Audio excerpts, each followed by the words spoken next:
Très bien tout le monde, ce n'est pas un joyeux jeudi. Brigitte, tu veux leur dire où je le fais? En fait, c'est mon émission. C'est moi qui vais leur dire. Hier, nous avons reçu un tuyau sur notre ligne de signalement concernant mon insistance sur le fait que la personne qui a écrit ces SMS de Tyler Robinson n'était pas de langue maternelle anglaise. Vous vous souviendrez que j'expliquais essentiellement comment parfois les mots ne se traduisent tout simplement pas. Et si vous ne parlez pas la langue maternelle, vous pourriez passer à côté de cela. L'exemple le plus évident et le plus frappant de cela dans les messages bâclés des fédéraux étant « J'espère que ce toutou a un mauvais flair ». Un mauvais flair, un toutou, un renifleur. Qui utilise Google Traduction et d'où? Eh bien, voici ce que quelqu'un m'a dit par email. Ils ont écrit « Cher Catis, en français, nous disons « chien renifleur », ce qui se traduit par « sniffer dog ». J'ai l'impression que ce texte est traduit depuis le français. Merci pour votre excellent travail. Les gars, c'est évidemment du français. Toutou, toutou. Les Français font toujours en sorte que les choses paraissent un peu plus prétentieuses. Et j'ai vérifié. Et effectivement, la façon dont ils décrivent un canidé, un chien détective, serait renifleur, ce qui se traduit littéralement par toutou renifleur. C'est la chose la plus incroyable qui soit. Je suis profondément contrariée par ça. Je te le promets, Brigitte. Je te le promets, Brigitte. Ces jours-là te manquent encore. Ce sont les avions égyptiens. Nous sommes en Amérique. Nous ne pouvons toujours pas localiser Brigitte. Si je découvre que Brigitte est l'auteur de ces messages, ça va chauffer. Quoi qu'il en soit, passons à autre chose. Nous avons intitulé cet épisode « Le silence de Lance » parce que nous sommes tombés sur des informations très intéressantes à son sujet. Et une information intéressante que les influenceurs 4K, les influenceurs de salles d'audience haute définition, n'ont en fait pas partagé avec le public concernant ce qu'ils ont vu. C'est intéressant. Bon retour sur Candice.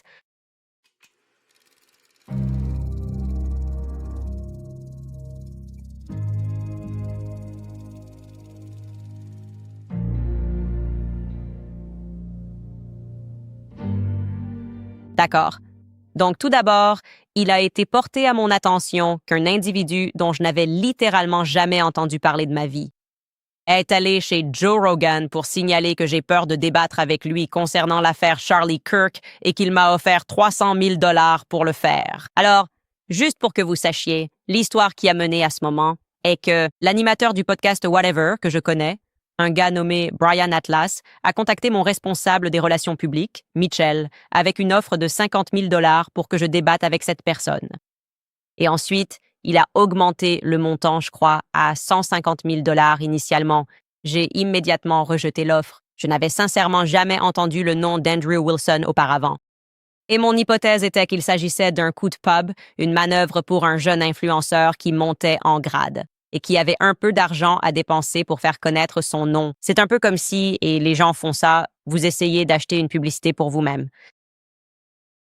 C'est une stratégie de l'industrie pour faire connaître son nom.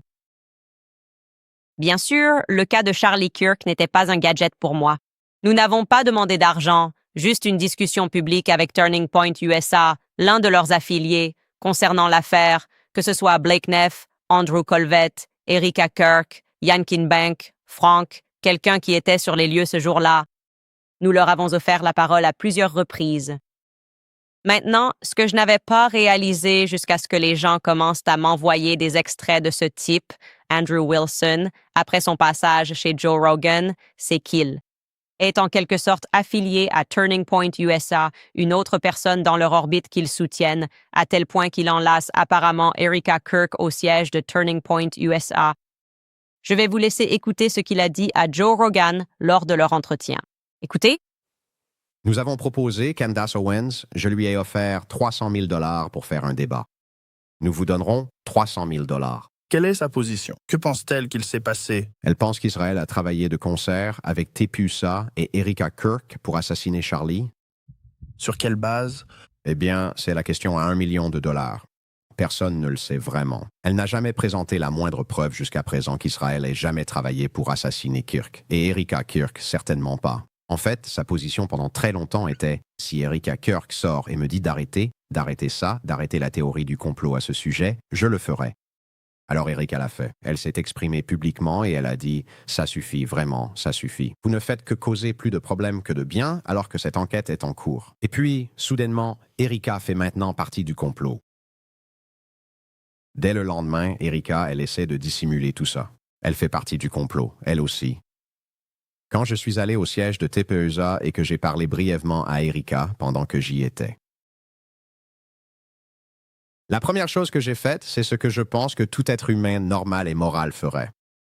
Je l'ai prise dans mes bras et je lui ai dit à quel point j'étais terriblement désolé que cela lui soit arrivé. Je veux dire, pouvez-vous seulement imaginer ce que cela doit représenter pour elle? Surtout maintenant qu'elle a des dizaines de milliers de personnes qui l'accusent de meurtre, de complot en vue de commettre un meurtre, puis de dissimulation de ce qui est arrivé au sien.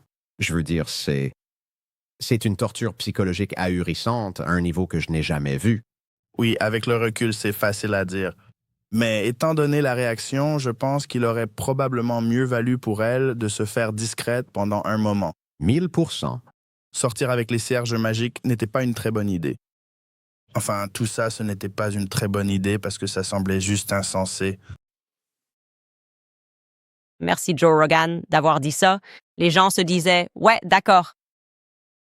Maintenant, je suis intéressée parce que, tout d'abord, je ne m'attendais pas à ce qu'Andrew Wilson ressemble à ça. Je comprends.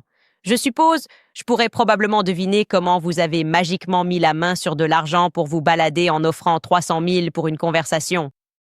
Et je comprends aussi maintenant, après m'être renseigné, pourquoi Blake Neff et Andrew Colvett semblent vous promouvoir sur X. Maintenant, pour tous ceux qui étaient comme moi et qui ne savaient légitimement pas qui était cet homme, il y a 5 minutes, Andrew Wilson avait apparemment une présence dans la manosphère à débattre avec des féministes. Et cela expliquerait pourquoi il apparaissait dans le podcast Whatever, qui présente régulièrement ce genre de débat. Je suis passée dans le podcast Whatever et j'ai participé à ces débats, Charlie Kirk aussi. Mais maintenant, bien sûr, pour, je suppose, soit le bon prix, soit une chance de rester ou d'être sous les projecteurs, il est prêt à changer de position en quelque sorte et à se présenter un peu comme un féministe sur le moment, chargé de défendre Erika Kirk, qui reprend l'entreprise de son défunt mari, une organisation d'1/4 milliard de dollars, pendant que les enfants sont à la maison sans parents alors qu'elle parcourt le pays. Maintenant, il est favorable à ces positions. Maintenant, Andrew Wilson semble avoir environ 50 ans. C'est le mieux que j'ai pu faire pour trouver son âge. Un autre point qui m'a vraiment surpris. Parce que, encore une fois, je pensais qu'il s'agissait de quelqu'un de plus jeune qui gravissait les échelons. Ne vous inquiétez pas, cependant, car quand il débat, il boit toujours une bière. Donc il veut que vous sachiez qu'il est cool. Son ancienne photo de profil le montre en train de fumer une cigarette. Parce que c'est comme, si ton vieux fait ça, c'est dingue, c'est son image de marque ou un truc du genre. Il est comme Danny Zuko dans Grease, mais avec un langage ordurier, c'est certain. Grease était un film propre, né pour conduire à la main. En fait, j'ai vraiment aimé ça. Il enchaîne les cigarettes tout au long des débats et il dénigre les gens pour que tout le monde sache à quel point il est, super stylé. Je frémis vraiment à cette perspective. Eh bien, voici ma contre-offre. Maintenant que je sais que Turning Point est dans l'orbite, n'est-ce pas? Andrew Wilson, actuellement en tendance sur X, soit dit en passant, pour avoir menti à Joe Rogan tout au long de cette interview. Ça s'est évidemment retourné contre lui. Les commentaires sont incroyables. Il se moque de lui et du fait que personne n'achète la camelote d'Erika Kirk, la camelote chrétienne. Essayez d'émouvoir, de nous faire croire que tout ce qui s'est passé depuis l'assassinat de Charlie Kirk a du sens. Ou que nous devrions nous sentir mal de nous en soucier et d'enquêter. Mais bref, il est en tendance parce que, de la même manière, dans cette discussion avec Joe Rogan, il a menti non seulement à mon sujet, mais il a essayé de faire croire que je suis, en quelque sorte, lié à la tournée Leftist on F America. Je ne leur ai jamais parlé, pas même une seule fois. Mais il a aussi menti à leur sujet. Il les accuse, par exemple, de blanchiment d'argent et fait cela sur la plateforme de Joe Rogan sans aucune vérification des faits. Il ment tout simplement, je suppose. Ils en sont là. Turning Point a besoin de gens prêts à mentir. Néanmoins, comme je l'ai dit, j'ai une contre-offre. Il propose 300 000 $. Passons à 500 000 $, d'accord? J'ai juste cette intuition, ce sentiment, cet instinct que vous êtes peut-être soutenu par Turning Point, USA ou leurs affiliés dans cette demande de débat. C'est juste que Vous n'avez pas l'air d'avoir 300 000 $ à perdre pour discuter, surtout avec votre habitude de fumer par les temps qui courent, non? Et étant donné que Turning Point USA a récolté 40 millions de dollars en une nuit grâce au sang de Charlie, en exposant littéralement son micro ensanglanté lors d'une collecte de fonds pour que sa veuve éplorée puisse être filmée debout à côté, je pense que 500 000 $ semble plus approprié. Ils veulent investir en vous. Vous êtes leur homme.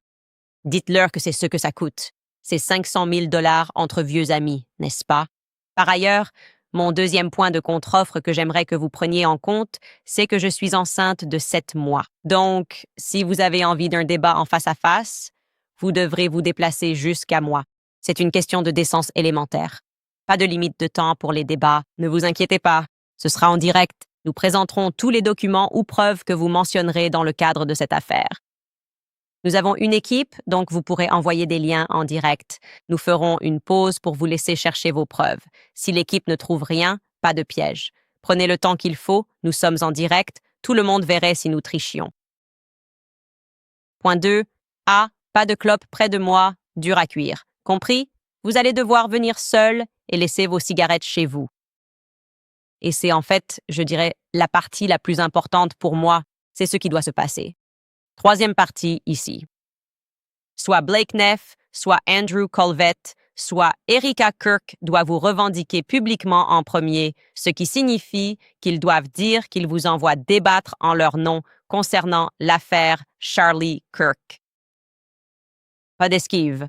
Après coup, ils ne peuvent pas dire « Oh, on ne connaît pas vraiment ce type » ou quoi que ce soit, ils vous mettent en avant. Vous êtes au siège en train d'apprendre aux gens comment débattre. Je dois vous dire que de l'extérieur, on dirait que Turning Point USA racle les fonds de tiroir à la recherche d'influenceurs. Et ils en sont arrivés à des gens qui sont tout simplement amoraux, qui mentiront sur ce que les gens ont dit et déformeront intentionnellement leur position. Et qui, je dirais, ne rappellent pas le débat honnête, la stratégie et le style qui étaient autrefois employés par le fondateur de leur entreprise. Je veux dire, l'image de marque de Charlie Kirk était propre et respectable. Voici Andrew Wilson, qui, je ne plaisante pas, a été accueilli par Turning Point USA pour apprendre aux autres comment débattre. Le voici en train de débattre avec une féministe de gauche. Il se trouve que son prénom est aussi Charlie. Écoutez. Eh bien, laissez-moi, je vais essayer de reformuler cela. Je vais reformuler et je vais juste être totalement honnête avec vous. Je ne serai jamais capable de vous convaincre de ma vision du monde. Vous n'y arriverez pas. Je le sais.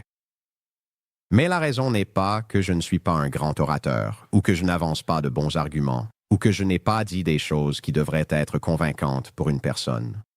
Mais Charlie, je pense juste honnêtement que vous êtes trop stupide pour les comprendre. Alors, Andrew, puis-je vous vendre ma vision du monde? Oui. Votre femme a 3 pères pour ses enfants et a été mariée 2 fois auparavant. Et vous? Sous Tu lèches la chatte. votre religion. Tu lèches la chatte. Ça veut dire quoi? T'es une putain de Gwyn. Ne parle pas de ma femme, espèce de connasse. Ferme ta gueule. Votre femme avec les 3... Attends, quoi, Gwyn? Votre femme avec les 3... Père de ses enfants? Désolé, Gwyn. Je suis désolé, Gwyn. Est-elle moralement insignifiante par rapport à tes léchages de chatte? Est-ce que les hommes que tu essayes de... Est-ce que les femmes que tu essayes de... montrer... ta haine contre... Est-ce que les... Tu essayes de les convaincre? à tort? Tu sais, Charlie, est-ce que j'ai amené... Est-ce qu'elles savent? Charlie, j'ai parlé de ta famille. Est-ce que j'ai mêlé ta famille à... Tu me traites... De stupide. Est-ce que j'ai dit quoi que ce soit sur le fait que ta famille est stupide, Charlie? Tu pourrais. C'est parce que je suis meilleur que toi, Charlie. Non, c'est parce que tu es gêné. Et tu sais que les valeurs traditionnelles que tu essayes de vendre aux gens sont des conneries. Parce que tu n'es pas un homme traditionnel. Chuck, passons en revue. Pas très traditionnel. Passons en revue, Chuck. Dis-moi ce que je fais qui est immoral. On aurait probablement dû censurer un peu plus dans cet extrait. Je ne sais même pas ce que certains de ces mots signifient. Mais c'est tout lui, en résumé. Il ne fait que jurer, fumer des cigarettes et essayer de dénigrer les gens. Et encore une fois, juste pour vous donner la preuve ici, Andrew Kovac prétend qu'ils l'ont bien payé, mais seulement pour venir apprendre à leurs étudiants comment débattre. Voici son tweet. Il a écrit « Non ». Il a été payé pour une journée de formation au débat pour nos étudiants et l'équipe de débat du campus. Il n'est pas, entre guillemets, payé. Mais vu à quel point il semble détester cette idée, peut-être devrions-nous voir si nous pouvons trouver un arrangement. Lol. Lol. Génial. Je pense qu'on devrait trouver un arrangement. Vraiment. Et Blake Neff, qui partage des extraits de son passage dans l'émission de Joe Rogan, fait du très bon travail chez Joe Rogan. Il dissèque plusieurs théories du complot autour de la mort de Charlie et répond aux questions de Rogan à ce sujet. Ça vaut le coup d'œil. D'accord. Donc, ouais, c'est ma contre-offre. Je veux que Turning Point USA le confirme officiellement, juste pour récapituler, en disant que vous les représentez dans ce débat. Vous savez qu'ils ne vont pas se dérober après, se dérober à leurs responsabilités et faire semblant de dire « Oh, nous ne sommes pas vraiment impliqués, nous avons juste payé une fois. » Ouais, il y va et il veut que nous voulons qu'ils débattent en notre nom. Vous devez aussi aborder un autre point avec moi sur un... Évidemment, vous ne fumerez pas cigarette sur cigarette en ma présence. Et 500 000 parce qu'ils peuvent se le permettre. On en restera là, ce sont mes contre-conditions. Maintenant, revenons à ce que je pense réellement de cette affaire. Ça restera toujours une blague récurrente. Candace n'a jamais aucune preuve. Je trouve ça tout simplement incroyable. C'est juste que personne n'a présenté plus de preuves. Même l'accusation n'a pas présenté plus de preuves que le Candace Show. Mais nous allons simplement continuer à faire ce que nous faisons. Maintenant, j'ai été très claire depuis le début que, sur la base des preuves présentées, je ne crois pas que Charlie Kirk ait été tué par un tireur isolé. Je ne crois pas qu'une arme ait été tirée depuis le toit de l'OC. Je trouve que la théorie la plus convaincante, basée sur ce que j'observe de mes propres yeux, est la trajectoire étrange de sa chemise, qui est la première à bouger. Elle bouge vers le haut et en travers de sa poitrine. La rupture immédiate de son collier avant que Charlie ne soit touché et ne se déplace vers le haut. L'idée franchement inacceptable que Charlie ait été frappé de face avec une force de 2000 livres, mais qu'il ne soit pas miraculeusement parti en arrière. Il n'est pas tombé en arrière. Non, il est juste monté puis est parti sur le côté. Et ensuite, Dan Flood le poursuit, le pousse sur le côté dans ce même mouvement. 2000 livres de force. D'accord. Le double miracle. D'ailleurs, parce qu'en plus du fait que cette force ne l'ait pas atteint, cette balle de .30 06, la balle ne l'a pas projetée en arrière, mais elle n'a même pas traversé. Elle ne l'a pas presque décapité, ce qui aurait été attendu. C'était juste cette petite blessure parfaite sur le côté de son cou. Ensuite, il y a ces éclats noirs partout sur le sol du SUV qui l'a transporté à l'hôpital, suivi de la précipitation inhabituelle du FBI à faire nettoyer et revendre immédiatement ce véhicule. Aucun intérêt à conserver cela comme preuve, ce qui est typique. Il y a aussi cet appel au 911 mystérieusement effacé où l'on entendrait quelqu'un dire « Enlevez-lui ça ». Je désobéis systématiquement et intentionnellement à cette instruction orwellienne, vous savez, comme George Orwell l'a écrit dans son roman dystopique qui devient notre réalité, 1984. Citation. Le parti vous disait de rejeter l'évidence de vos yeux et de vos oreilles. C'était leur ordre ultime, le plus essentiel. Leur ordre ultime, le plus essentiel, est de dire au public « Rejetez l'évidence de vos yeux et de vos oreilles. » Ouais, ça ira. Je ne vais pas faire ça. Je vais désobéir à l'ordre du parti, peu importe le nombre d'influenceurs qui essaient de nous dire que nos yeux et nos oreilles sont submergés. Je me sens toujours assez peu impressionné. D'accord, comme exemple de cette instruction qui se joue régulièrement, nous avons couvert Benny Johnson, l'un des influenceurs présents au tribunal, qu'Erika a personnellement invité à assister à une audience préliminaire. Il a dit ceci dans son émission hier. Genre, dites ce que vous voulez sur Charlie Kirk, Tyler Robinson. Genre, nous avons les messages textes de Tyler Robinson. Nous avons des entretiens avec les membres de la famille de Tyler Robinson. Je sais qu'il y en a beaucoup. Je sais que les esprits s'échauffent beaucoup sur cette question. C'est aussi le cas pour moi. Mais nous avons tellement de preuves. C'est démontrable et empirique. Vous pouvez le voir. Cela a été confirmé. Cela a été confirmé par les appareils. Cela a été publié. Et ils en ont tellement plus. Vous n'avez peut-être vu qu'1 ou 2% des preuves qui sont réellement disponibles physiquement. Nous n'avons pas vu cela.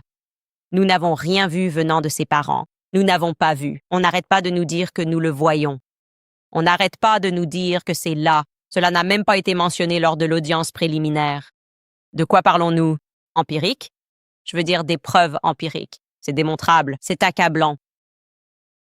Eh bien, je vais vous dire ce qui est réellement empirique et intéressant. Et curieusement, c'est quelque chose que les influenceurs ont omis concernant les images en 4K qui leur ont été montrées. J'ai clairement fait savoir que je pense que la personne qui monte les escaliers avec le t-shirt bordeaux n'est pas Tyler Robinson. La personne qui a été filmée par les caméras de TMZ avec le t-shirt bordeaux n'est pas Tyler Robinson. Je crois toujours ce que j'ai rapporté en octobre de l'année dernière, à savoir que Tyler Robinson n'a jamais mis les pieds sur le campus de l'UVU. Cette affirmation n'a pas été réfutée. Maintenant, bien que, comme je l'ai dit à l'époque, j'ai appris qu'il était aux alentours du campus ce jour-là, je ne sais pas si cela signifie qu'il conduisait des gens.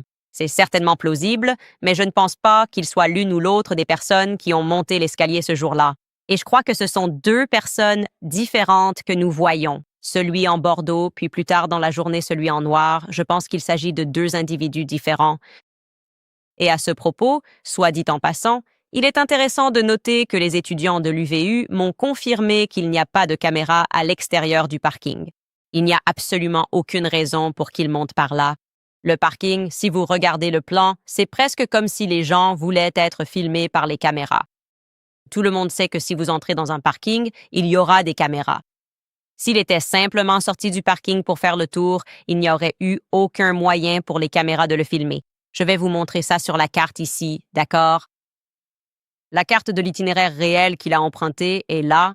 Il a juste décidé de passer par ce parking. A décidé de passer par le parking. Voici l'itinéraire qu'il aurait pu emprunter avec le même résultat. Rester simplement dans la rue, il n'aurait jamais été filmé.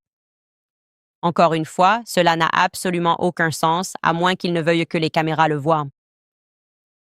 Quoi qu'il en soit, ce que je peux dire avec insistance, c'est que s'il existe des preuves accablantes que Tyler Robinson a commis ce crime, s'ils s'en tiennent à cela, si c'est tellement accablant qu'il a commis ce crime, alors nous pouvons dire qu'il existe objectivement des preuves encore plus accablantes que Lance Twiggs a commis ce crime.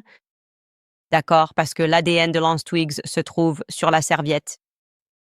L'ADN de Lance Twiggs se trouve sur le fusil. Et pour être clair, l'ADN de Lance Twiggs n'était pas aussi dégradé que l'ADN de Tyler Robinson sur le fusil de Tyler. C'est le fusil de Tyler, mais l'ADN de Lance est plus présent. Comment cela se fait-il? Que fait Lance avec l'arme? Est-ce que Lance est allé à la chasse avec son arme ou quelque chose du genre? Nous avons appris que l'outil Dremel utilisé pour graver les balles appartenait à Lance Twiggs. Donc, il y a des preuves accablantes pour l'un. Il y a des preuves accablantes, des preuves encore plus accablantes pour Lance Twiggs. C'est ce que j'affirmerais, n'est-ce pas? Et lorsque nous avons effectué des vérifications d'antécédents et parlé aux membres de la famille des personnes, nous avons appris, et en parlant aux camarades d'école des personnes, nous avons appris cela. Tyler est décrit comme un enfant calme, un enfant gentil. Lance est décrit en termes opposés. Il a dû faire face à une multitude de problèmes de colère et de comportement durant sa jeunesse, à tel point qu'il a dû être retiré de son foyer. À plusieurs reprises, il a vécu avec d'autres membres de sa famille, avec d'autres personnes, je veux dire genre censé aller vivre avec d'autres parents qui, au final, l'ont aussi mis à la porte de chez eux à cause de ses problèmes de comportement. Quand votre famille dit que vous traînez sur le dark web et que vous faites des overdoses, ça peut vraiment vous causer des ennuis avec les autorités fédérales. Et bien que ce ne soit pas considéré comme LGBTQ, l'un des grands récits qui a été mis en avant ici, en l'absence de toute preuve, est que Lance est celui qui était immergé dans la culture furry. Rappelez-vous, il avait une fursona nommée Luna, qui est un avatar de votre personnalité.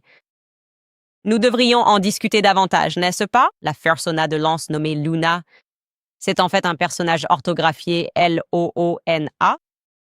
J'avais reçu cet email concernant Luna.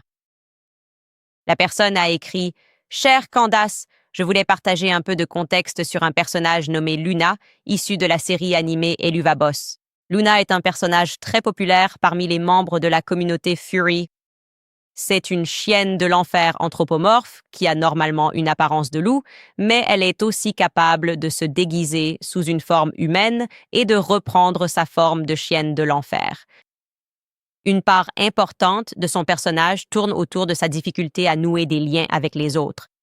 Elle est souvent dépeinte comme réservée, socialement maladroite et émotionnellement repliée sur elle-même. Elle a du mal à se faire des amis, a tendance à s'isoler et cache souvent son insécurité derrière du sarcasme, de la colère ou une attitude peu amicale. Au fil de la série, une partie de son intrigue explore ses relations avec les autres, sa peur du rejet et sa difficulté à exprimer de l'affection ou à se laisser devenir émotionnellement proche des gens. En raison à la fois de son design rappelant celui d'un loup et de sa personnalité, Luna Yu est devenue particulièrement reconnaissable et populaire au sein de la communauté furry et des communautés d'animation en ligne. Elle apparaît fréquemment dans des fan art, des cosplays, des mèmes et d'autres contenus créés par les fans. Donc, cela m'intéresse parce que il y a longtemps, très longtemps, en octobre dernier, je vous ai dit que, parmi d'autres choses que j'ai apprises sur la famille Robinson, bien sûr, tout ce mensonge selon lequel Matt Robinson croyait que son fils était coupable, Matt Robinson, lorsqu'il est retourné à l'appartement que Tyler Robinson partageait avec Lance, il a découvert qu'un lit qui n'était pas dans la chambre de son fils, un panier pour chien, avait été placé dans la chambre de son fils. Il soupçonnait que les fédéraux avaient mis en scène cette pièce. Eh bien, si vous me dites que c'est Lance qui a une fursona qui se trouve être un chien de l'enfer, il serait plus logique que ce soit le lit de Lance. Le grand panier pour chien de Lance, que Lance incarnait cette fursona. Et quand nous avons approfondi nos recherches sur Luna et ce chien démon de l'enfer, c'est littéralement ce qu'est un chien démon, nous avons appris que le chien démon porte un pentagramme en guise de collier et le principe de la série en soi est assez incroyable. C'est ce qui est écrit sur Wikipédia. D'accord. La série suit les employés d'IMP, Immediate Murder Professionals, une entreprise d'assassinat en enfer qui propose des services de tueurs à gages dans le monde des vivants pour leurs nombreuses missions.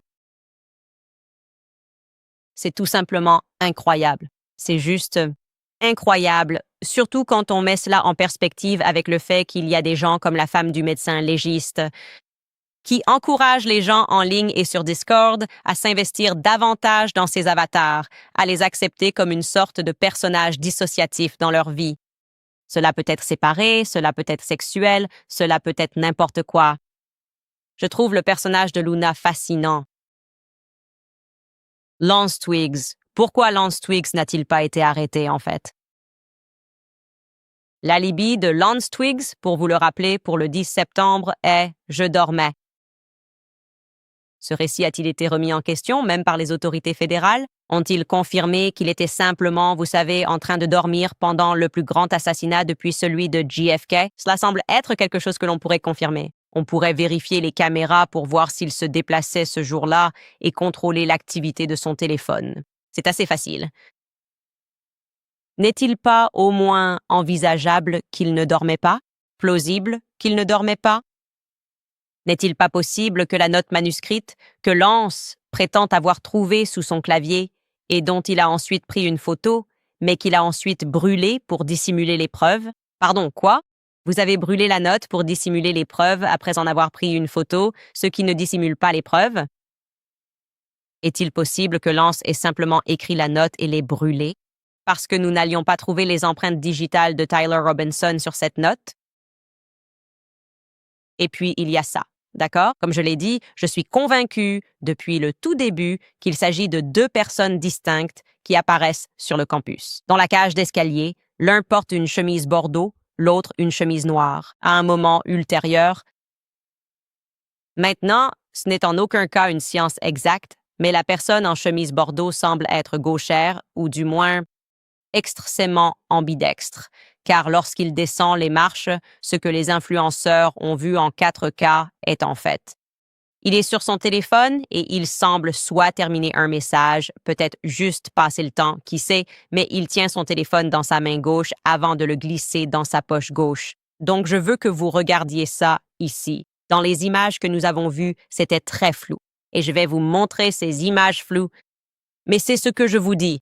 C'est un téléphone qu'il tient et qu'il glisse dans sa poche. Vous pouvez lancer ça. D'accord. C'est un téléphone. D'accord. Et ensuite, il glisse ce téléphone dans sa poche. C'est ce qu'on leur a montré en 4K.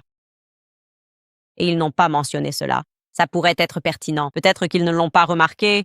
Peut-être que leur cerveau n'a pas réalisé « Oh, attendez, c'est un gaucher ». Maintenant, je ne connais pas de droitier qui envoie des SMS ou manipule des choses de la main gauche ou qui utilise leur poche gauche du tout. Ce sont des choses auxquelles vous ne pensez pas parce que c'est comme une seconde nature pour vous. Tyler Robinson n'est absolument pas gaucher.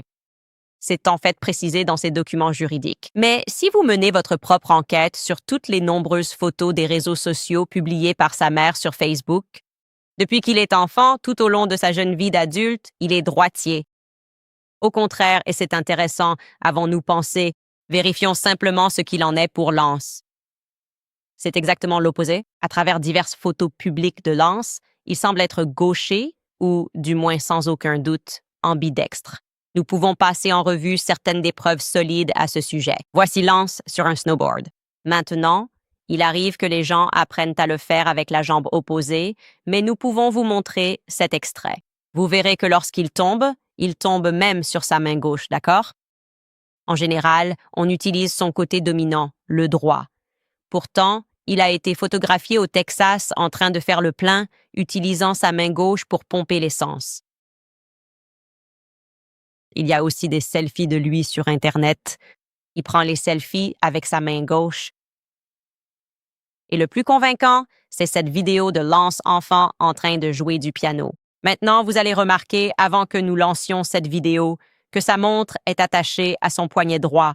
Maintenant, la bonne façon de porter une montre est de fixer la montre du côté opposé à votre main dominante. La raison à cela est que vous l'utilisez moins. Donc, vous essayez de la protéger pour ne pas la rayer en écrivant. Et c'est pour ça que je porte toujours ma montre à la main gauche. Il porte sa montre à la main droite, mais vous allez aussi voir quand il joue. Il va tourner la page avec sa main gauche. Regardez ça. Je m'appelle Lance Twins. Je joue le concerto country pour jeunes pianistes. Et j'aime le piano parce que ça me donne autre chose à faire avec mes doigts que de jouer aux jeux vidéo.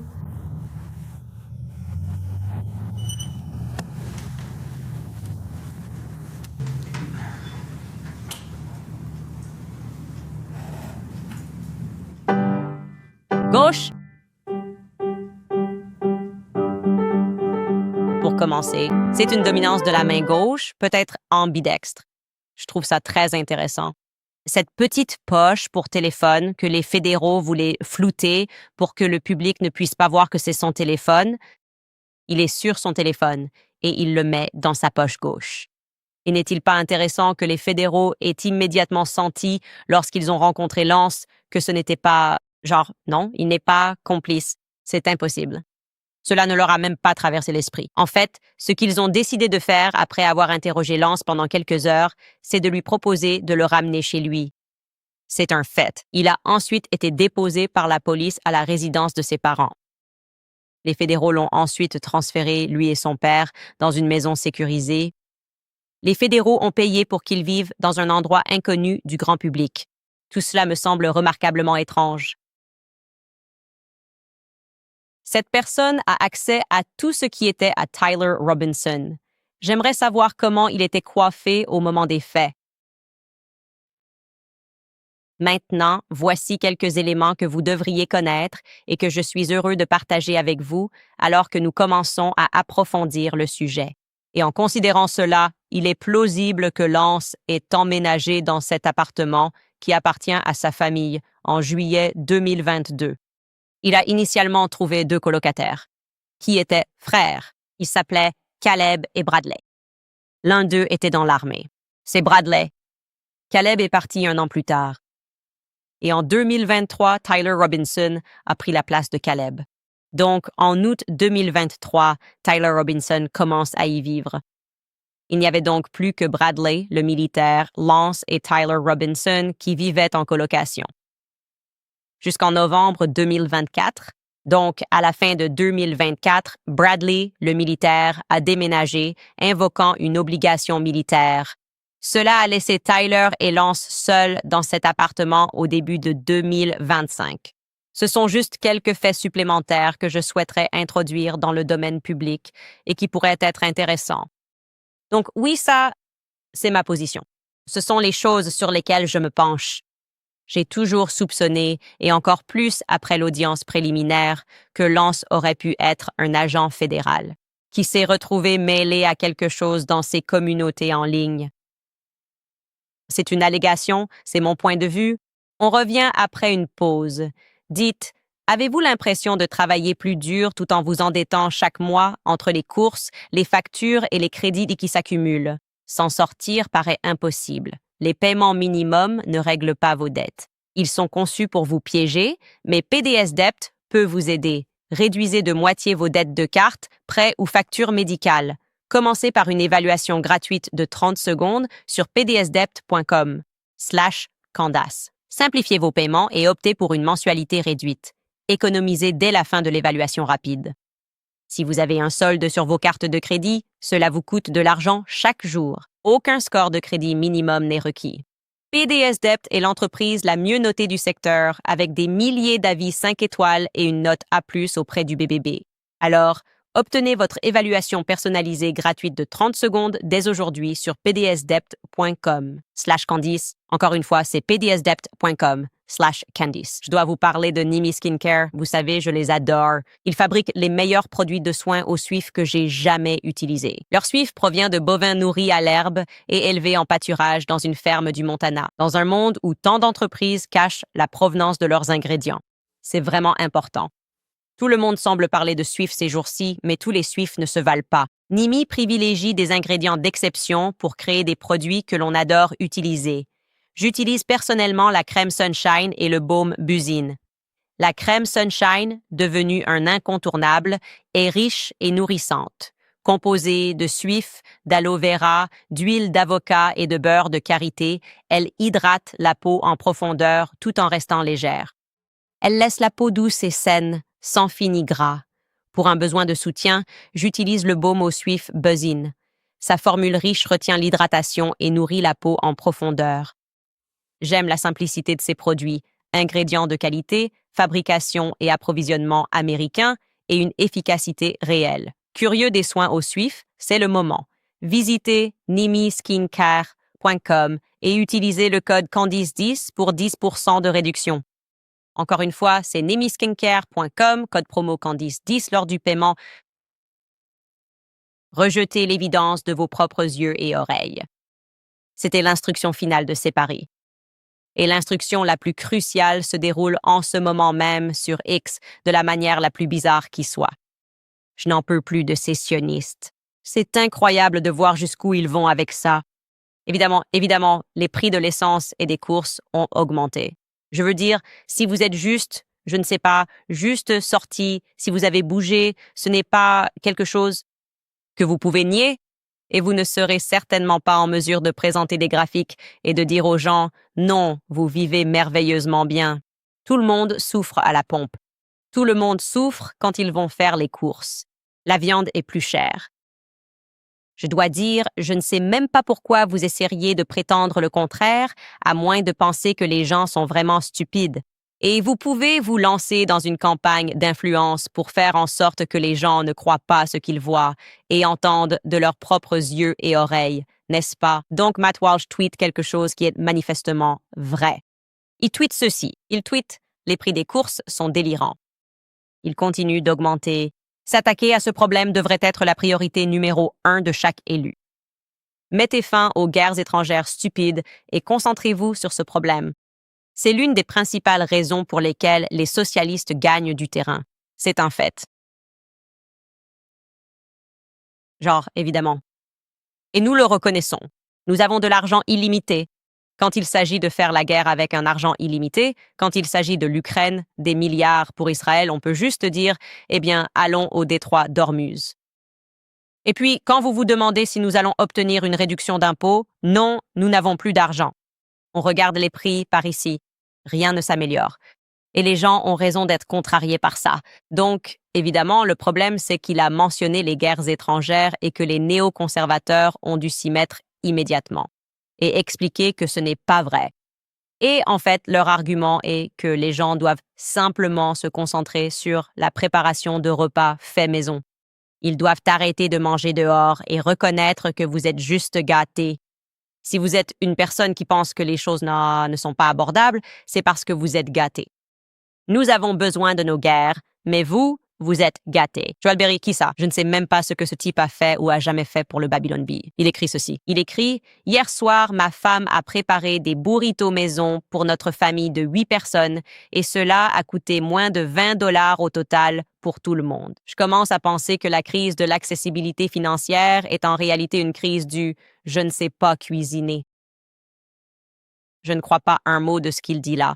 Je cuisine et je suis stupéfait de voir combien coûte le poulet à l'épicerie. Je prépare du riz. Je ne vais pas aller acheter quelque chose qui est super méga cher. Oui, je le fais.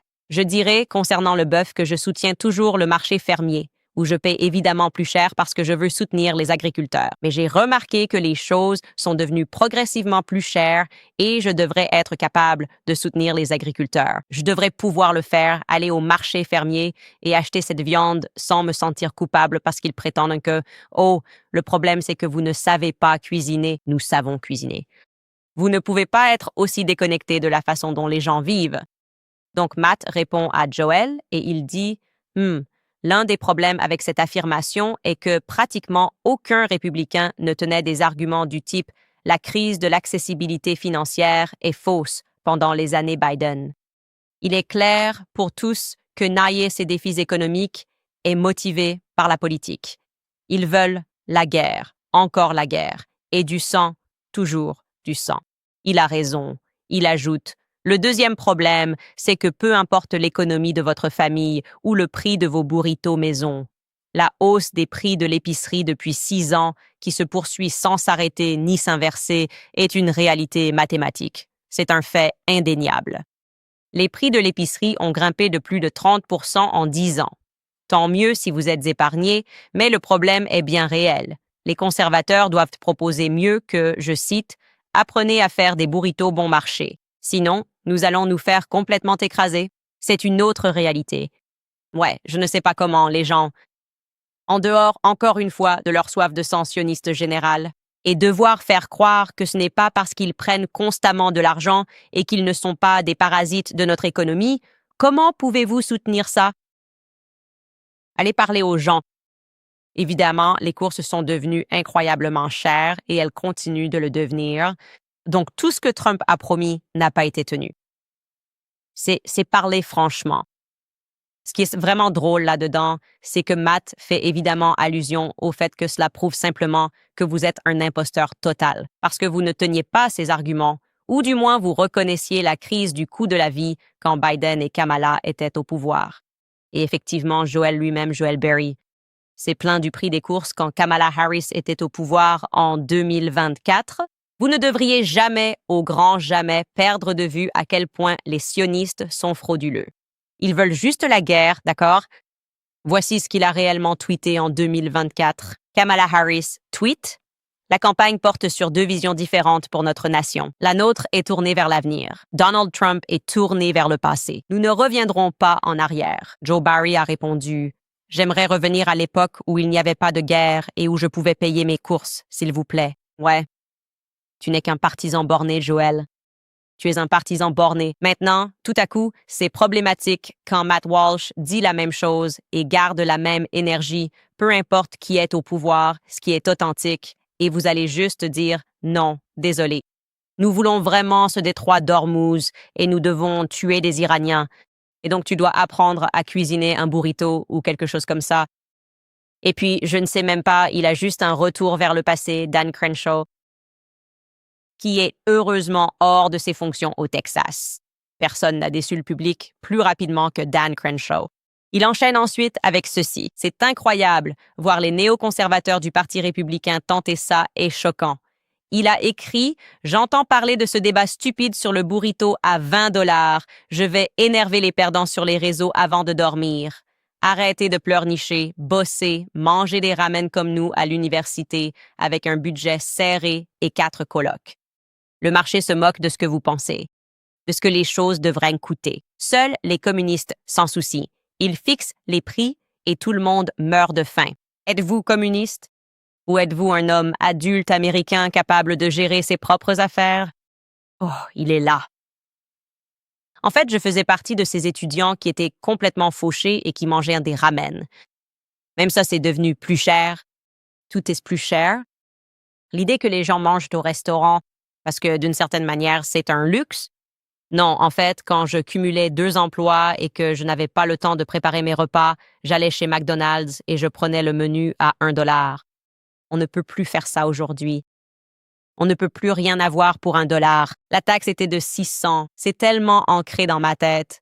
Pour $1.06, je prenais un double cheeseburger chez McDonald's. Ce n'était pas un article de luxe, juste un repas rapide. Ils ne peuvent même plus faire ça avec la restauration rapide. Et vous les traitez comme s'ils étaient pourris gâtés parce que vous avez besoin de faire la guerre. C'est ça la réalité.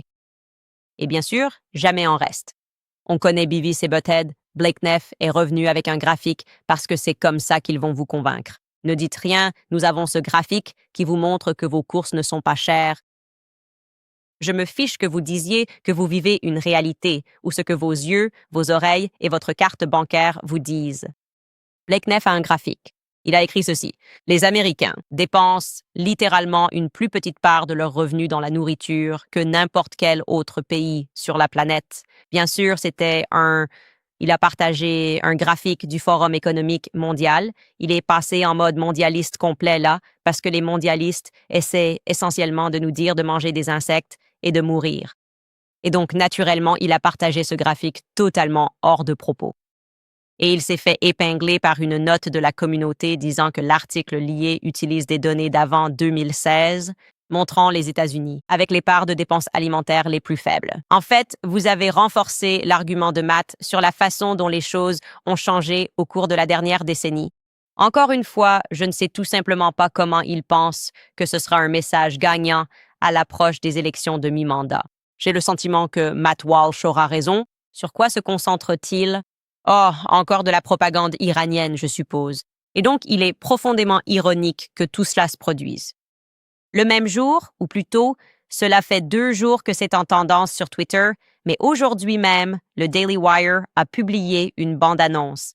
Je suis très sérieux quand je dis que je ne sais pas si c'est censé être drôle, comme si c'était censé être ironique, ou si c'est sérieux, comme un film sérieux et de la propagande. Je ne sais pas si c'est censé, si on est censé rire ici ou si c'est réel. Ils vont sûrement m'attaquer pour avoir montré leur bande-annonce, même s'ils ont montré la mienne. Pour la série Erika, ils ont montré la bande-annonce et Ben l'a commentée, mais ils seront mesquins. Ils vont probablement me poursuivre en justice pour avoir montré la bande-annonce dans le pur esprit du Daily Wire. Mais voici le tweet qui l'accompagnait. Ben a tweeté « La menace de l'islam radical est réelle. Hollywood a refusé de raconter cette histoire pendant 3 décennies. » Quoi? C'est comme si vous aviez été mort ces 30 dernières années. De quoi parlez-vous? La série numéro 1 sur HBO, c'était Homeland. Enfin, je ne sais même pas. Qu'est-ce qu'il veut dire? Il refuse de raconter cette histoire. J'ai l'impression que tout ce qu'on nous a balancé depuis le 11 septembre, c'est de la propagande anti-musulman. Il refuse de raconter cette histoire depuis 3 décennies. OK, il continue. Maintenant, on dit le truc avec le plus grand, le plus audacieux. Le film le plus drôle et le plus percutant que The Daily Wire ait jamais sorti. Voici la bande-annonce. Encore une fois, je n'arrive pas à dire si c'est censé être une parodie ou la réalité. Écoutez ça. C'est parti. J'ai combattu les Américains et les sionistes pour protéger les terres de l'incroyance du fléau de la laïcité.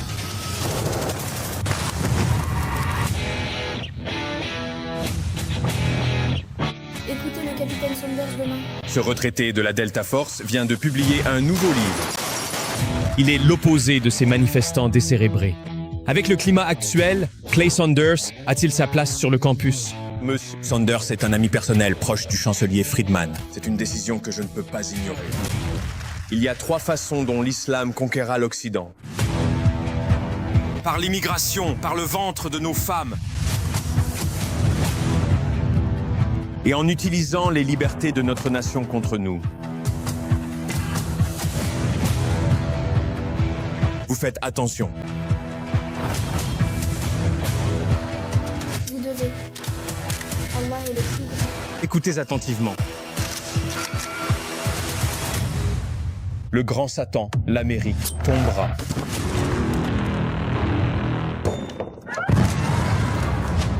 Vous êtes des infidèles. Les corps des femmes ne sont pas purs et les âmes des hommes sont impures. Qu'est-ce qui les rend si dangereux? Leurs objectifs ne sont pas dans cette vie, mais dans la suivante.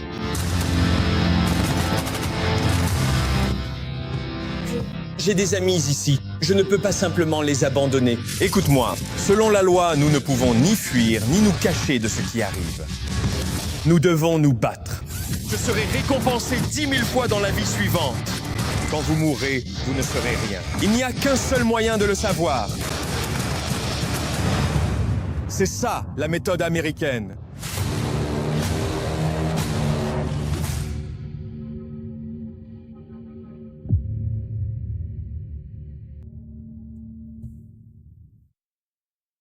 Je ne sais pas si c'est juste qu'on grandit et que la propagande ne fait plus le même effet. Genre, si on avait vu ça en 2001, on se serait dit « Oh mon Dieu, oui, non, c'est dingue. » Genre, est-ce qu'ils sont au courant?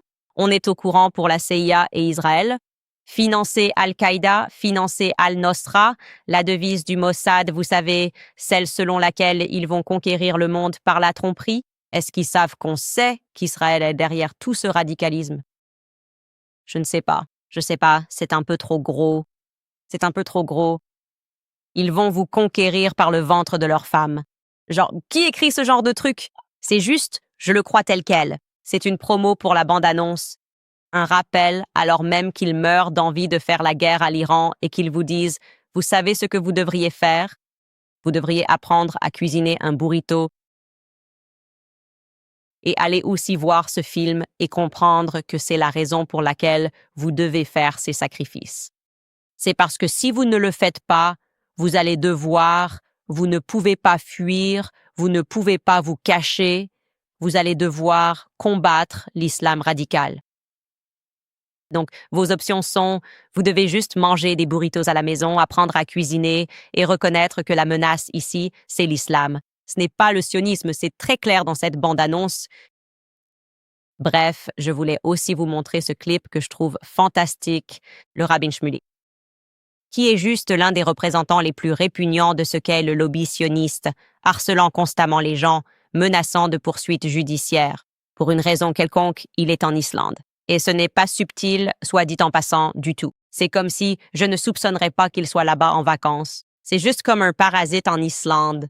Faites attention à ça. Si quelque chose arrive en Islande, genre, sachez juste que le Rabin Shmuley était là. Mais il est tombé sur ce couple qui était dans la rue et ils ont essentiellement dit « Va te faire foutre, Israël ». Et il a essayé de jouer son numéro habituel de victime. Et ils lui ont dit en face, genre, le gars ici avait juste une grosse énergie de viking et lui a dit de dégager de son pays. J'adore ça. Plus de ça quand il s'agit de meurtriers génocidaires. Il devrait dégager de votre pays. C'est bon signe quand vous voyez un parasite dans votre pays. Et voici la vidéo que le Rabin Shmuley a postée, genre, avec le meilleur téléphone portable. Jetez un œil à ça. Une seconde. Vous m'avez fait raccrocher au nez de mon avocat. Je vous ai dit que j'étais au téléphone. Je vous ai dit que je ne voulais pas interrompre. Vous avez dit à Shmuley que vous étiez un grand fan. C'était un mensonge éhonté, puis vous avez parlé d'Israël. Pourquoi? Je suis américain. Je suis en visite ici. Maintenant, vous faites semblant de ne pas parler anglais. Écoutez, ça sera diffusé partout. J'étais en ligne avec mon avocat pour un appel crucial. Je n'aurais pas pu être plus agréable avec vous ou votre petit ami. Vous êtes tous les deux venus vers moi et vous avez dit « Êtes-vous le rabbin Shmuley Mendy ?» Et j'ai dit « Oui ». Vous avez dit être fan et demander une vidéo. J'ai dit que j'appelais et vous ai supplié d'attendre. Dites « Va te faire foutre, Israël ». Haïssez-vous les Juifs? Désolé. Ami. J'ai dit « Bienvenue en Islande. » Et ensuite, Je suis désolé, mon ami. dites-lui ce qui s'est passé. Il dit « Je suis Un immense fan. un immense fan ». Puis il est juste venu vers vous et a dit « Très bien, Les gars, c'était un sacré... Abus de quelqu'un Dis- qu'il était fan pour que vous puissiez l'insulter. C'est vraiment tordu. Vous voulez que je dise au... Dans tout le monde entier, Tu veux que je le dise au monde entier? Dis-le! non, non, laisse-le dire. C'est ça. Tu essaies de comprendre comment tout cela fonctionne, mais c'est bien plus complexe que ce que tu avais imaginé au départ. Tu ne trouves pas? Harcelé? Et à propos du... Attends, non. Dis-le. Le génocide en cours en Israël, je le ferai. Tu le sais bien, tu sais. L'histoire ne sera pas favorable au génocide dont vous êtes responsable. Ouais, il a raison, genre, prends et un peu de courage, genre, c'est quoi ça? Et pourquoi essaye-t-il de faire croire qu'il s'agit d'une conversation sur les Juifs? Non, il parle d'Israël. Nous reconnaissons que vous avez commis un génocide au grand jour. Nous reconnaissons que vous essayez simultanément de propager ce cancer à travers l'Espagne et de les punir pour avoir eu le courage de dire que vous ne pouvez pas commettre un génocide au grand jour. Maintenant, vous essayez de le menacer et « Oh, vous ne pouvez pas me dire ça parce que, genre, je suis juif. » Non, il dit que vous n'avez pas le droit de massacrer des femmes, des enfants et des innocents et de jouer à Hunger Games avec leur vie, comme l'a fait le Fonds humanitaire pour Gaza, et vous attendre à ce que les gens vous voient dans leur pays et vous applaudissent. Donc, oui, je suis heureux de voir cette grande énergie viking. Et encore une fois, je ne pense pas qu'il était là en train de parler à son avocat au téléphone pendant ses vacances. Je le serais, je pense que cette personne a raison de reconnaître qu'il est ici et de connaître l'histoire du rabbin Shmuley et les activités dans lesquelles il a été impliqué. Ce n'est pas bon. Je ne sais pas comment quiconque, en dehors de quelqu'un qui vénère Satan, pourrait soutenir ce qu'Israël fait dans le monde. C'est mon avis. On revient après une courte pause. Mon mari est rentré de son pèlerinage en Espagne et les bâtonnets de bœuf Paléo-Valley sont devenus la collation officielle du voyage. Il les a partagés avec tout le monde sur place. Et très vite, tout le monde en réclamait. C'est devenu une blague. Partout où il allait, les bâtonnets de bœuf le suivaient. Honnêtement, ça ne me surprend pas. Un encas qui allie santé et plaisir, Paléo-Valley utilise du bœuf 100% nourri à l'herbe. Issus de fermes familiales américaines, on les achète surtout pour leur goût. L'original est un classique, mais je préfère le jalapeno pour son piquant et le teriyaki pour sa touche sucrée parfaite. Savoureux et rassasiants, ils ont vraiment le goût de la vraie nourriture. J'en ai toujours à portée de main, car quelqu'un dans ma famille a toujours faim. Et visiblement, mon mari fait la même chose. Envie d'une collation saine et délicieuse? Essayez les bâtonnets de bœuf Paléo-Valley. Vous ne pourrez plus vous en passer. Profitez de 20% de réduction sur votre première commande sur paleovalley.com avec le code Candice. C'est paleovalley.com avec le code promo Candice lors du paiement. Pensez à American Financing, car tout coûte de plus en plus cher aujourd'hui. Les taux élevés des cartes de crédit vident votre compte. Si la dette devient pesante, sachez que vous n'êtes pas seul. Propriétaire? Ne touchez pas à votre taux hypothécaire. American Financing propose un prêt sur valeur domiciliaire intelligent pour vous aider. Éliminez vos dettes à taux élevés et réduisez vos mensualités sans toucher à votre prêt principal. Contrairement aux marges de crédit variables, le Smart Equity Loan offre un taux fixe et des paiements prévisibles. Chez American Financing, aucune vérification d'admissibilité n'est facturée. Parlez dès aujourd'hui à un conseiller salarié. Payez pour vous aider à économiser, pas pour vous vendre le superflu. Appelez le 865 95 12 10 ou visitez americanfinancing.net/owens. Encore une fois, c'est americanfinancing.net/owens. D'accord, le meilleur commentaire de l'épisode d'hier. Dan écrit « Il vit de vos poches en comptant sur votre foi. Voilà le modèle économique de TPUSA. » Absolument. Et aussi, comme je l'ai dit, ils sont de mèche avec des êtres humains terribles et essaient de nous convaincre. C'est la même entreprise, la même organisation que Charlie dirigeait. Ce n'est absolument pas le cas.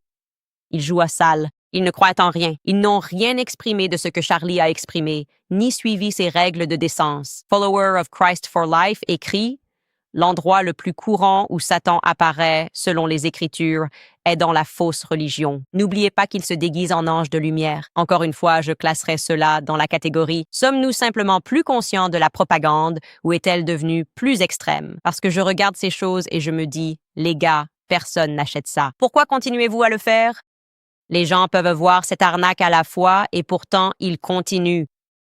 Chewing the Void écrit le fait que, je cite, « Comment avez-vous coupé la tête d'un chat ?» à 3 est une question de suivi légitime. La question posée au pasteur d'Erika en 2026 est, d'une certaine manière, toujours moins étrange que le fait que le cercle intime d'Erika inclut un homme qui doit expliquer la logistique de la décapitation d'un chaton à la télévision nationale. Exactement.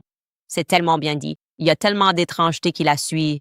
Et encore une fois, il continue d'utiliser ce nuage de foi pour dire « Eh bien, vous ne pouvez pas remettre ça en question. » Comme elle répète sans cesse le Seigneur, on pourrait croire qu'elle est sainte, mais je rejette cette idée. Dans l'épisode d'aujourd'hui, Seven Sheets écrit « Chaque impôt des Américains devrait aller directement aux Américains. Ce n'est pas compliqué. S'ils veulent la guerre, alors demandez à leur patron. Nous, ça suffit. Nos vétérans, nos citoyens, nos enfants, que Dieu vous bénisse. » Corinne m'écrit « Je sais que vous êtes occupé, mais j'aimerais beaucoup connaître votre avis sur l'affaire Lindsay Clancy dans le Massachusetts. J'ai exprimé clairement mon avis à ce sujet. Dès l'instant où elle a été arrêtée, dès l'instant où cela a fait la une des journaux, vous savez, Lindsay Clancy n'est évidemment pas coupable. Il y a toute une équipe de médecins qui devraient être emprisonnés pour ce qu'ils lui ont prescrit. Je m'exprime régulièrement contre Big Pharma. Ils s'en tirent toujours, même après avoir commis des meurtres. Et dans ce cas, ils s'en sortent après le meurtre de ses 3 enfants, en réalité, mais ils ont aussi complètement détruit sa vie. Alors que Lindsay Clancy, à mon avis, n'est pas coupable. Elle a été plongée dans une psychose intentionnelle alors qu'elle avait probablement juste besoin de confier ses enfants pour un week-end. Pour aller mieux, mais il vous donne constamment ces médicaments qui n'améliorent pas les choses. Et le cocktail de 10 produits pharmaceutiques qu'elle prenait est une folie absolue. Une folie absolue. Atlas VBM écrit « Dans l'épisode 231, je vous ai demandé de faire un clin d'œil à ma petite sœur Valentina. Je n'ai jamais mentionné son anniversaire et pourtant vous lui avez souhaité un joyeux anniversaire quand même. Ce serait un honneur de vous avoir pour ses 21 ans. Cela compte beaucoup pour elle. Plein d'amour depuis l'Autriche pour le prégo. Joyeux anniversaire, Valentina. J'espère qu'il sera réussi. Je n'ai pas passé beaucoup de temps en Autriche. J'y fais souvent escale pour l'Allemagne. Ça a l'air magnifique et j'aimerais vraiment le découvrir. C'est sur ma liste. Joyeux anniversaire. Fais rien que je ne ferai pas. Je ne sais pas si ça veut dire que tu peux tout faire ou l'inverse. On verra bien. Kai écrit « Tu rayonnes, tes cheveux poussent et brillent. Tu es magnifique. Comment fais-tu pour te battre sans perdre ton équilibre? Je ne suis pas fait pour ça. Toi, si. Je t'aime, Candice. PS. Angie Wilson est un porc misogyne. Tu sais, je pense qu'il est maintenant féministe. Qui sait? Nous allons le découvrir. Apparemment, il veut vraiment ce débat. Il en a 300. Il est, financièrement responsable aussi. En général, où est-ce que tu trouves 300 000? Tu as des enfants. On dirait, je ne sais pas. Je ne connais pas vraiment son passé, à part ce que cette jeune femme a partagé. On dirait que tu as des enfants, mets ça dans un fonds fiduciaire pour eux ou quelque chose comme ça. Je ne sais pas, mais peu importe. Je suis preneur. Je le prends. Pas de problème, mon pote. Je vais porter ça à 500 000 parce que c'est Turning Point. Et ils le peuvent. La somme d'argent qu'ils dépensent pour ces influenceurs en ce moment. Divamom écrit « Tout le monde ne sait-il pas que lorsque quelqu'un change ses émotions aussi sans but que Turning Point USA, c'est une indication claire de sa culpabilité? Je demande pour un ami. Allez, Max, Jésus est roi. Ouais, il ne pourrait pas avoir l'air plus coupable en ce moment. Je veux dire, juste les gens bizarres qu'ils mettent en avant. Beaucoup d'entre eux dans ce chat. Sur 92 influenceurs, les défenseurs d'Erika Kirk. Aussi, c'était hilarant que Paramount, pas si tactique, soit comme l'un des seuls hommes dans ce chat. Il est tellement féminin à bien des égards. Il veut juste être l'une des filles, vous savez? Il veut commérer avec les filles, on a compris. FS Claire écrit « Andrew Wilson ne veut pas débattre. Il veut vous piéger dans une plainte pour diffamation ou calomnie. Il ne veut pas non plus s'intéresser aux informations. Il veut vous entraîner dans une métaconversation sur la logique. C'est un piège, à 100%. Eh bien, c'est un piège dans lequel je suis prête à tomber. C'est à peu près à ce stade de ma grossesse. Je suis prête à m'asseoir avec lui et à me lancer dans, je suppose, une métaconversation sur la logique si tout ce qu'il a à offrir, c'est d'insulter les gens et de fumer cigarette sur cigarette.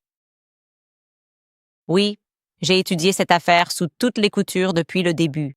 Je suis assez confiante et ça ne m'intimide pas vraiment qu'il hurle à travers la table. Je ne trouve pas que ce soit la preuve que vous êtes un dur à cuire en dénigrant une fille, car c'est vous qui l'avez insultée en premier, comme nous l'avons tous vu. C'est vous qui avez fait le premier pas et décidé d'insulter. Et ensuite, elle a avancé, je suppose, un fait qui ne vous a pas plu, et vous avez perdu votre sang-froid. D'accord. Qu'êtes-vous? Êtes-vous un traditionnaliste? Êtes-vous un chauvin? Faites-vous partie de la manosphère? Ou êtes-vous devenu un féministe qui défend Erika Kirk et son honneur? Je pense simplement qu'il est là où l'argent le mène, et il le démontre en ce moment même. Nous le découvrirons, cependant. Laissez-le parler pour lui-même. En attendant, je vais en apprendre un peu plus sur qui il est. Legit Trucking écrit « Candice, je veux que tu parles de la fille de chez vous. Burger King qui a dit « Libérez la Palestine » et a été renvoyé pour discours de haine. Je ne sais rien de cette histoire, donc je ne peux pas en parler pour le moment, mais cela semble insensé.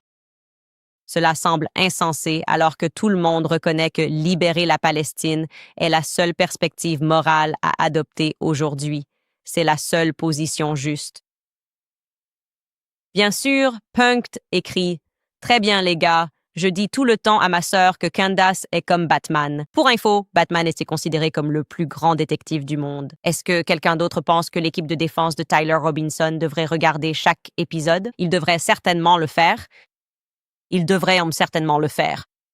Et comme je l'ai dit, n'oubliez pas que cette personne tient ce téléphone dans sa main gauche. Je trouve incroyable la façon dont il semble diffuser des images intentionnellement dégradées. Pourquoi pas? Si vous dites que l'influenceur pourrait voir exactement les mêmes images, mais en 4K, pourquoi n'est-ce pas toujours en 4K?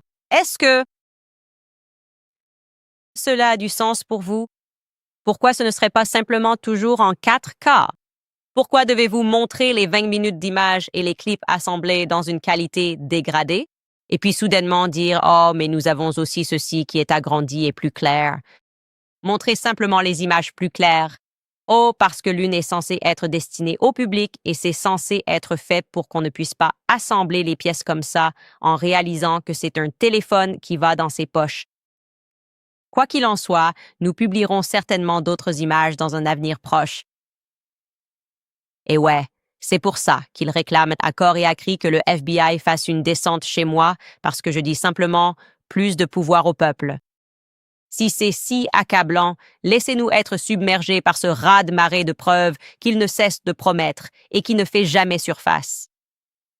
Vous savez déjà ce que je vais dire. Si vous souhaitez soutenir l'émission, rendez-vous sur candiceowens.com, achetez des produits dérivés. Je porte mon t-shirt Emmanuel Macron, pourquoi es-tu gay? T-shirt. Nous n'obtenons jamais de réponse à cette question. Vous savez déjà ce que je pense de Brigitte en ce moment précis. Renifleuse, toutou, renifleuse. J'aurais dû savoir, Brigitte.